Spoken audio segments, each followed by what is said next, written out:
Well, hello everyone. Happy New Year. Happy 2024. Good morning, good afternoon, good evening, wherever you are in the world. My name is Jason Levine. Nice to see you back here on Adobe Live, realizing as I just ran that video that this is no longer a masterclass slot, and in fact, trying something new and kicking off the new year with a brand new series of things you're going to see, I think, on every day of the week, or certainly Monday through Thursday, Creative Kickoffs. And the idea behind this is really just to kind of start your morning. Everybody's just getting going, as John Lennon once famously said. You can't make music at 8 or 10 in the morning or whatever it is. I feel like regardless of what kind of work you do, same kind of vibe. Granted, it's already 10 o'clock for me, so I've been going for a while. But, if you're just starting and it's 9 or it's 8 or you're somewhere else in the world, it's super early, you need that little kickoff, that coffee kickoff. So that's what this is all about. And this morning we're going to be talking about some of the latest AI tools in Premiere and After Effects. But really, this is a conversation to really just see, what are you doing with AI? How has AI changed the way you're working? Or more importantly, are you leveraging it in some way in the last couple of months? We haven't been together since September, if you can believe that. And Adobe Max and so many things have happened since then. But has it changed the way that you're creating? Or more importantly, are you leveraging it in different ways, just in general, whether it's in Photoshop, whether it's with Firefly directly? I'm really curious to know sort of what you're doing, what you're using. And of course, there have been tons of new visitors to the AI landscape, particularly in video in the last couple of months. So, this is a really exciting time, and so very happy to be back with you. So I'm going to just go to the chat here and see who we've got joining us today. What's happening, Jess? What's happening, Anthony? Via Tim, how's it going? Happy New Year. Valdair, nice to see you. Reverb Mike, I'm only happy about the new year after a few shots of tequila. CJ, nice beard. Thank you. Yes, I'm still in my post-holiday vibe. Jess is saying that beard sure is thickened since I caught you live. Yes, it's hanging on. My family kind of dug it, and I just don't feel like shaving. So we'll see. We'll see how long it lasts.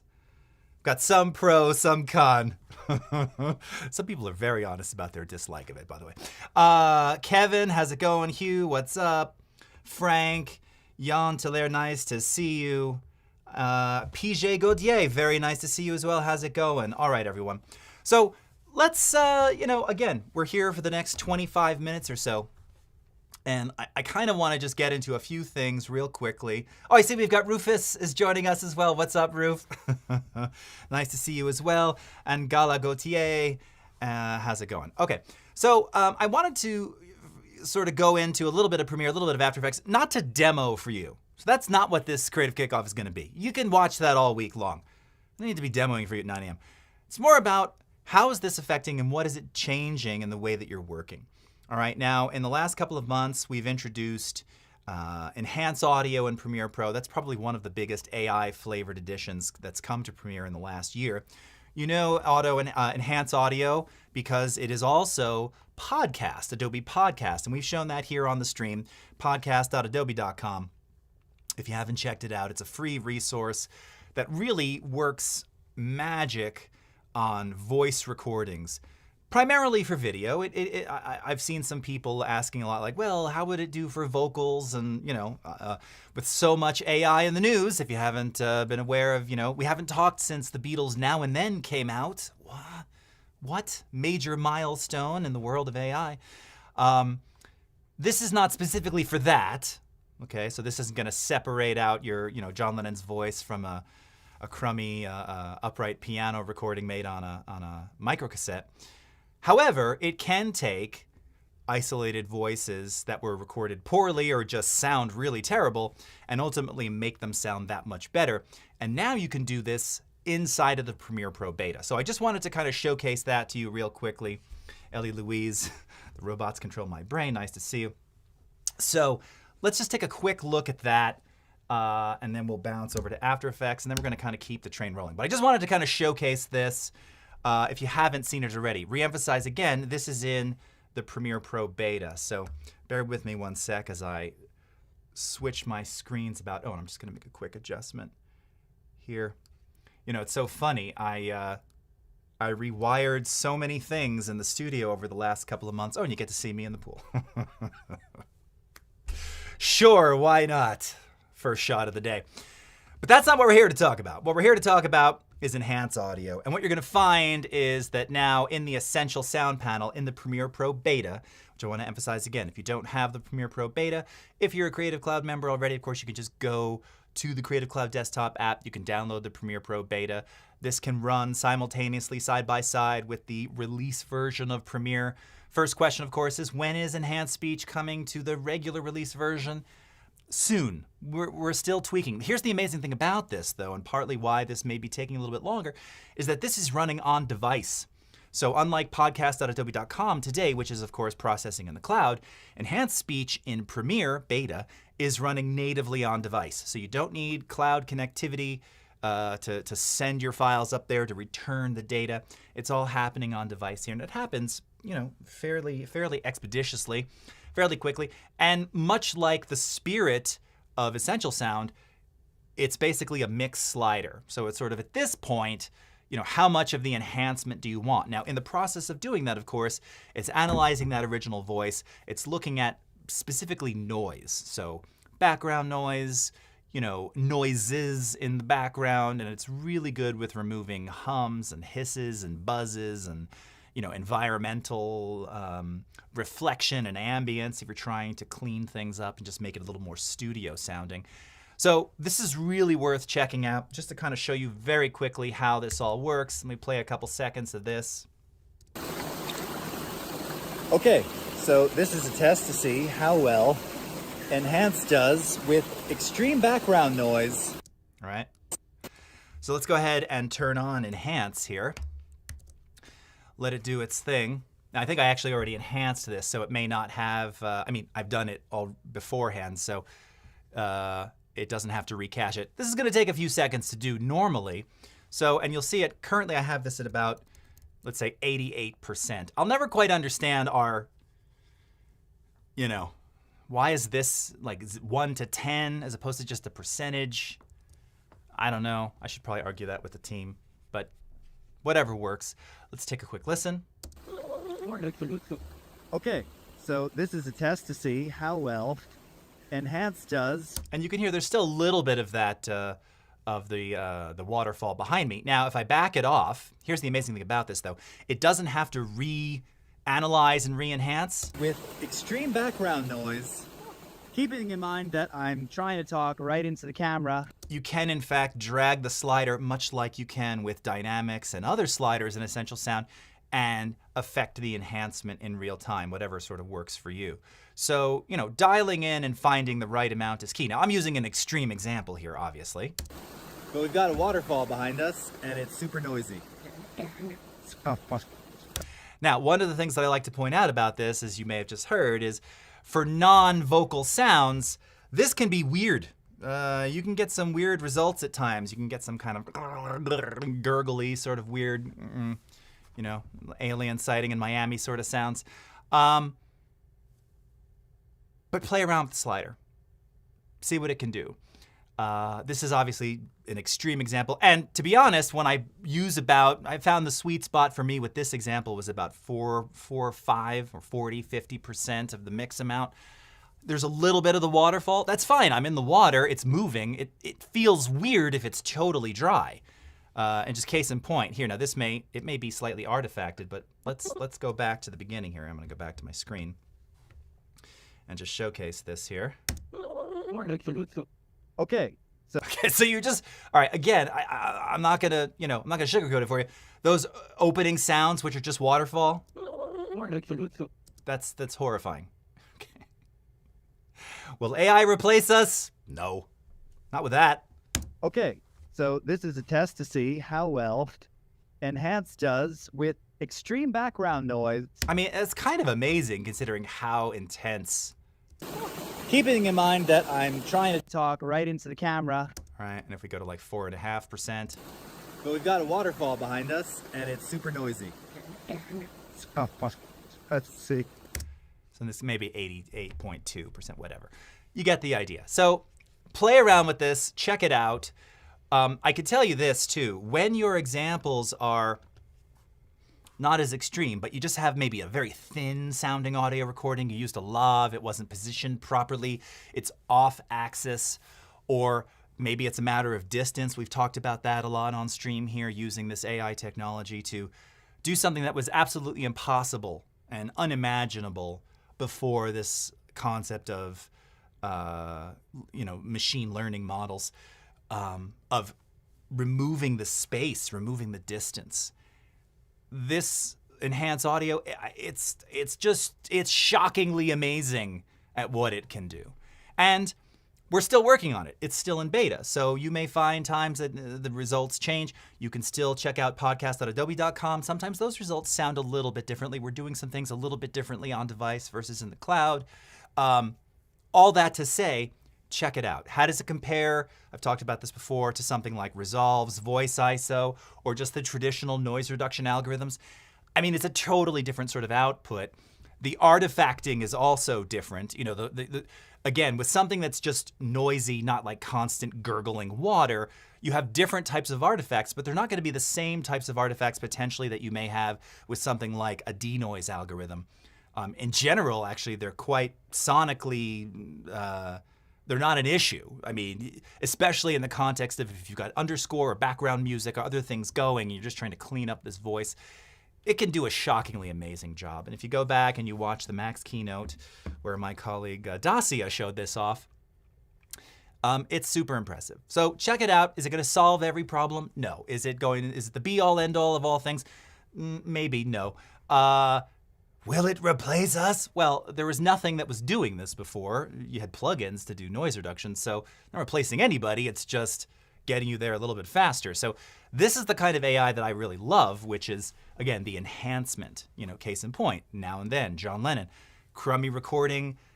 I have those original from years ago on vinyl and CD.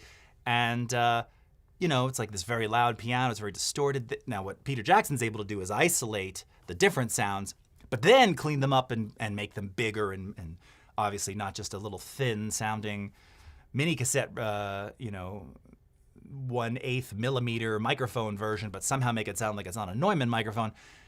This is doing, again, some of that based on that machine learning model, where it's trying to take the sound and then replicate what that would sound like on a studio mic in a sound treated room, which is why you get kind of that very broadcasty sound. So a lot of people ask, how do I take this and make it a little less, not so much less AI, but less perfect? The mix amount helps with that, but also sometimes just putting it back into an environment, adding a little something like studio reverb and just adding back a little ambience. Just, again, so it's not quite so dry, quite so clean. It can be, in upwards of 100, 150 milliseconds, just buried beneath, just so there's a little bit of ambience, a little bit of space and reflection, and that can make a huge difference. All right, let's go to the chats here. Sean, what's happening? Paul Weaver, hey, nice to see you, long time. Marsha, all right. Robert, how's it going? Mohammed, got a nice audience here. Okay, hold on, I'm checking over on the additional ones. Bruce Arfsten from Dallas, nice to see you. Cherise Addison, hey, nice to see you. Yes, it's been a long time. Okay. I got some bots on this other one here, right? We won't say hi to the bots, although I don't discriminate, but Okay, so let's cut across real quickly to After Effects. By the way, I see Paul Weaver saying, hey, it's snowing in the UK for real, not AI generated. As you know, I'm in the desert, and woke up this morning, went to the gym in my usual 5 a.m. time frame, and it was literally freezing. It was actually sub-freezing. It was 31 degrees, frost on the cacti outside, frost on the ground, frost on the rooftops. I don't know that we're going to get any snow today. They are getting snow in Flagstaff, but it is very cold and very nice. This is actually my favorite time of year in the desert. So, yes, indeed. Okay. All right. So After Effects. Okay. So now this is talking about, again, AI sort of assisted workflows. And no one's talking about, I want to hear, tell me. No one said anything in our Behance chat either. Are you leveraging Firefly in video? Are you leveraging any other third-party things? You know, we can say them. You know what they are. Runway. Pika. Ours is coming soon. It's not out there yet. I'm sure you'll see something at some point for video. But what are you using? Are you just using GenFill and Photoshop? This is one of the things I find really fascinating because I can tell you, and I know Terry White has talked about this, and I mean, we've all talked about it, but GenFill, I mean, that's now on the daily. You know, any image, anything I'm processing now, largely just in lieu of content-aware fill. I'm using GenFill mostly just to remove things, and it just works better. You know, especially the remove tool for little blemishes and things. Not that I do so many image touch-ups, but I do here and there. It's wonderful for that, but also for, you know, changing the shirt you're wearing, changing the color of your pants, changing the background, doing all these kinds of things, expanding the background. We're not going to get into that today. I've shown that already on stream.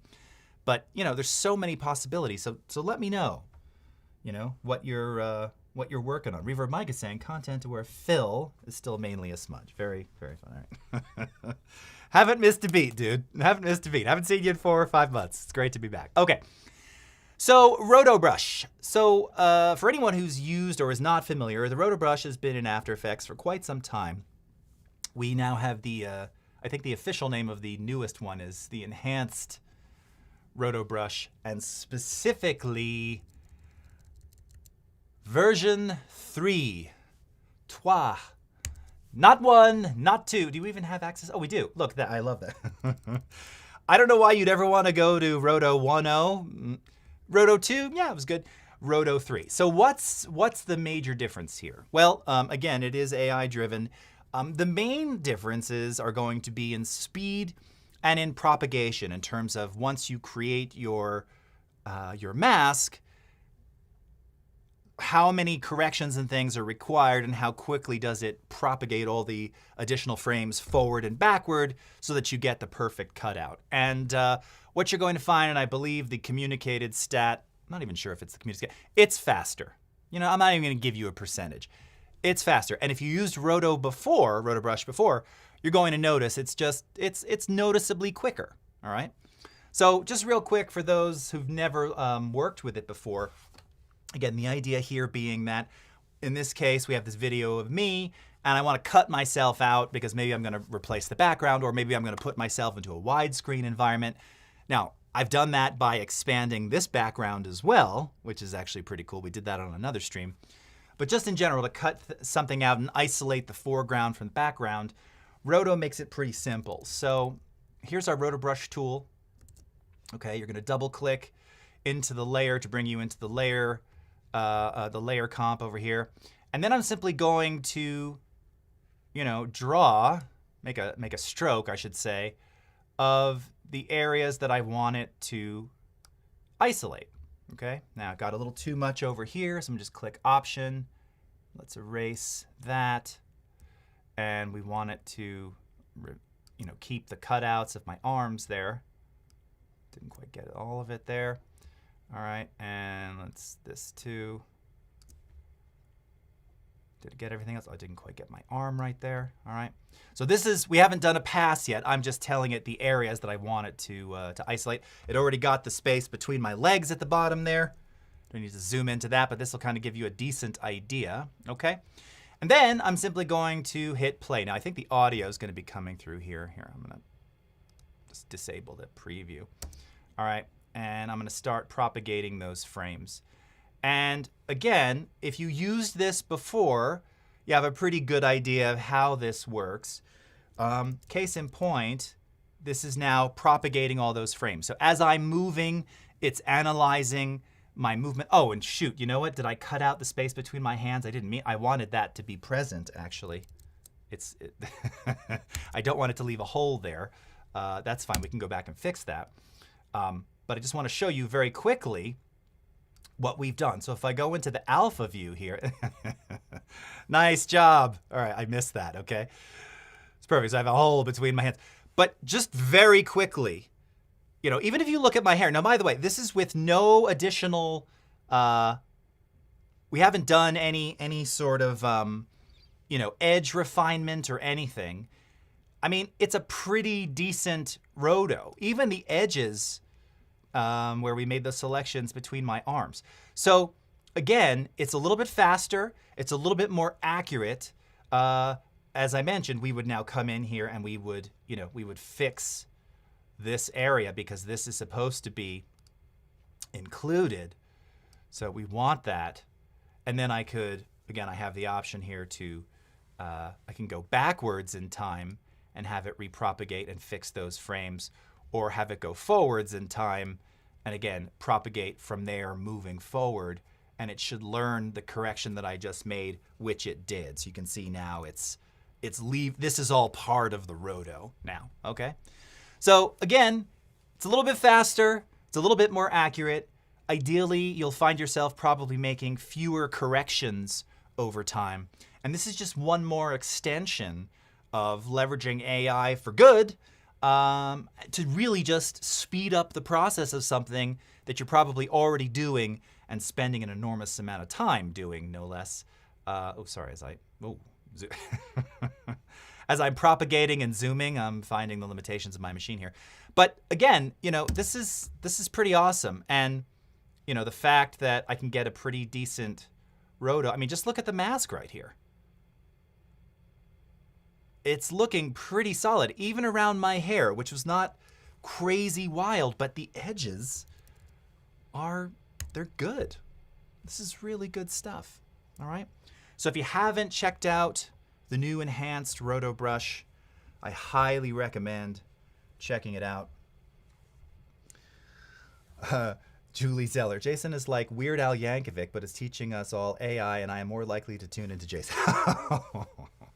Julie, you're very kind. Weird Al is I'm actually a pretty big fan. It's funny, I probably own 2 Weird Al albums, if I think about it in my collection. I own 2. But I love him, and I actually watched that Weird Al movie with Daniel Radcliffe. I'm forgetting what it was called. Was it just called Weird? That was a while ago now. Maybe it was a year or 2 ago. Yeah, I mean, he's kind of a crazy, amazing dude. And his story is so strange and unique, and he's still got it, which I just love. So, okay, let's see. People are answering here. Joey Morelli, digging the beard, you do you. Thank you, Joey. Okay, Jess is saying, regarding AI, I've used it mostly for Illustrator and Photoshop, night and day compared to my workflow. David R. saying, Gen Fill in Photoshop and use ChatGPT to make AE expressions. Yeah, and this is something else too, and this is one of those sort of game-changing topics. I hate that phrase, but yes, leveraging ChatGPT to write expressions, to write code, but for expressions, or better, give ChatGPT the expression that you've written, but it's not working properly, and then let it fix it or tell you why. I've done this too, and I know by heart, by hand, by heart, by memory, I know about 5 expressions that I've just memorized over the years. And I was trying to do one the other day, not complex, but multi-line, let's say that. And I couldn't figure out why I was screwing it up. So I did the same thing, went to ChatGPT, and it fixed it for me. End of story. I mean, that's brilliant. It's wonderful. Now, of course, let's see. Now, what else have we got here? There's a couple more people. More Gen Fills. My 12 and 8-year-olds love the new Roto Brush, says Jess. Oh, wow. Start them early. That's what you got to do. You got to start them early. Paul, how come you don't use the tag Beetlejace anymore, Jason? You mean just in general? It's funny. Beetlejace.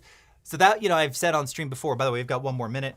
That was my original email address in 1988 on AOL, Beetlejace@AOL.com. And then it segued to Hotmail, and then Gmail, and then, Twitter V1 when I joined in 2006. And that used to be the thing, because I was sort of trying to be anonymous, but, let people know my Beatles self. I wish I'd used my real name back then. So that's why. I still love it. I am still Beetlejace, believe me, as my family will attest, because I forced them to sit through me watching Get Back again. I actually just finished it last night, part 3. So all 8 hours for the 7th time, the 7th showing in the Levine household. So they know me as Beetlejuice. But yeah, it's just kind of, it's dropped a bit. In any case, friends, that is all the time we have. So I want to thank you so much. Thank you, Jack. Thank you, Reverb Mike, Jan, Whitney, everyone who's joined. We've got more video today, so stick around. Until next time, we'll see you in 2 weeks for another Creative Kickoff. Have a great rest of your morning, afternoon, or evening, wherever you are in the world. Bye-bye.